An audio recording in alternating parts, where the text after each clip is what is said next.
పోయినాక మమ్మల్ని చూసి బయటకు అయిపోయిందని చెప్పి అని అనేది ప్రజాస్వామ్యంలో ఇంతకన్నా అన్యాయం ఘోరం లేదు.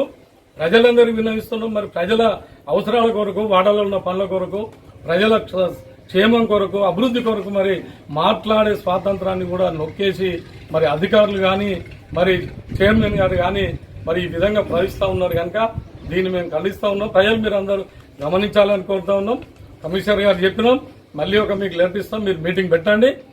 బడ్జెట్ కూడా 7వ తారీఖు నాడు ఉంది మీటింగ్. దాని గౌరవ కలెక్టర్ గారు లేకుంటే అడిషనల్ కలెక్టర్ గారు రావడం జరుగుతుందని వాళ్ళు చెప్తా ఉన్నారు. తప్పకుండా ఆ రోజు వాళ్ళ దృష్టికి తీసుకుపోతాము. తప్పకుండా ప్రజల సంక్షేమం కొరకు ఈ మున్సిపాలిటీలో ఒక రూపాయి కూడా దుర్వినియోగం కాకుండా మేము కాంగ్రెస్ పార్టీ తరఫున మా గౌరవ సభ్యులందరం కూడా పోరాటం చేస్తాం. ఈ ప్రజల సొమ్మును కాపాడుతామని చెప్పి తెలియజేస్తున్నాం. తప్పకుండా మా గౌరవ మంత్రివర్యులు పొన్నం ప్రభాకర్ గారు మరి శ్రీధర్ బాబు గారు తప్పకుండా వాళ్ళ దృష్టికి తీసుకుపోతాం.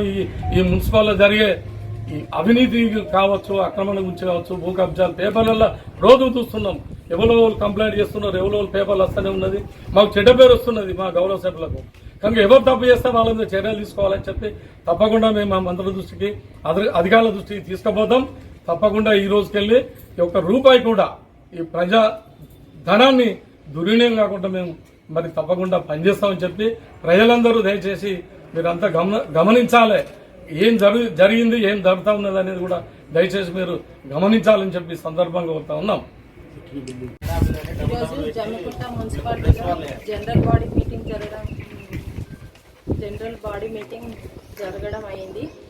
దీంట్లో 24 అంశాలు పెట్టిండ్రు. మమ్మల్ని కనుక్కోకుండానే 30 మంది వార్డు సభ్యులం ఉన్నాం. మేము 30 మంది వార్డు కౌన్సిలర్స్ ఉన్నాము. కానీ దీంట్లో మాకు మా వార్డుకి సంబంధించినవి ఎలాంటివి లేకుండా, ఎజెండా అంశాలు లేకుండా ఇది ఎందుకు తయారు చేసిండ్రు, ఎవరు తయారు చేసిండ్రు, మాకు అదొకటి ఆన్సర్ కావాలి.